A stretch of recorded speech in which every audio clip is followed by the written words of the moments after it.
আমার পুরুষ মানুষের সবচেয়ে বড় টেনশন কি জানিস? জানি, পয়সা।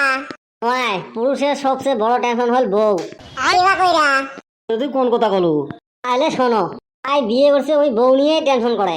বিয়ে করে নাই, তুই কেমনে বউ ভাবে ওটে নিয়ে টেনশন করে। এত টেনশনের গোড়া দেখ ওই বউ। এত ভাবে তুই ভালা মানুষ, বিয়ে করি দেখ তোর 14 গোষ্ঠী 10 বের করবে। এর নাম হল বউ। তারা তো হাসাই কইছাস। বউ হল এরম একটা জিনিস, বিয়ের পরে তোর জন্য নামাজ রোজা করে দোয়া করবে যাতে তুই সুখে শান্তিতে থাকিস। বিয়ে হলো তোর সুখ শান্তি সবগুলো চাবে চাবে খাবে, তোর জীবন তেজপাতা করি হে ছাড়বে। আরে পুরুষ মানুষের কোনো স্বাধীনতাই নাই।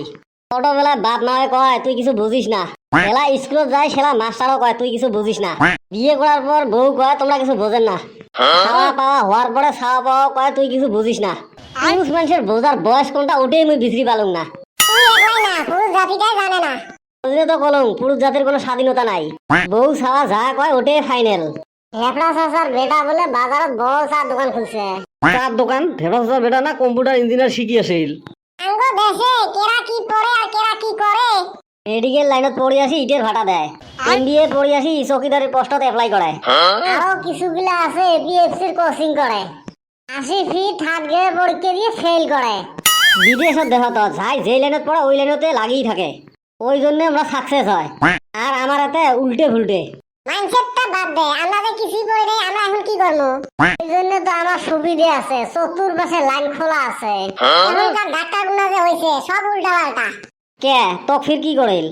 কালকে আমার হেরম কাজ হয়েছে, গেলাম ডাক্তারখানা। ডাক্তারে কইলাম স্যার এরম এরম কাজ ওষুধ দেনছে। এই সারা ডাক্তার আমার দিছে পাতলা পায়খানার ওষুধ।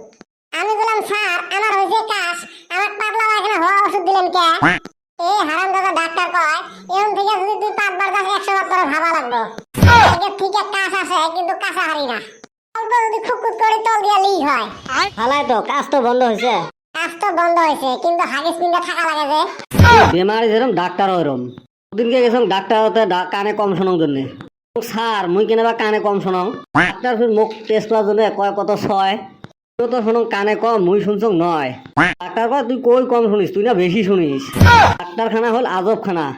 খালি ডাক্তার খানা নয়, খানা দানা পায়খানা সব আজব খানা। না দেরি হয়ে গেল, বাইক জয় খাবে। তখন বাড়ি থেকে গাল করে বাইর করে দিল।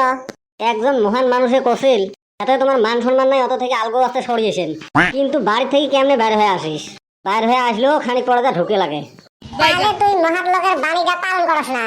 তুই এবারে পালন করে উল্টে লাগছিস। আমরা তো বাড়ি তো মান শোনা পাই না, স্কুলও তো পাই না। পাই কোনে থেকে থাকলে হে পামু। সব হইলো টিহার উপরে নির্ভর। টিহা আছে যতই যতই মান সম্মান না থাক তাও মান সম্মান দেয়। আর তোর যতই সম্মান থাক টিহা না থাকলে কেউ সম্মান করে না। দুনিয়ার নীতি টিহা।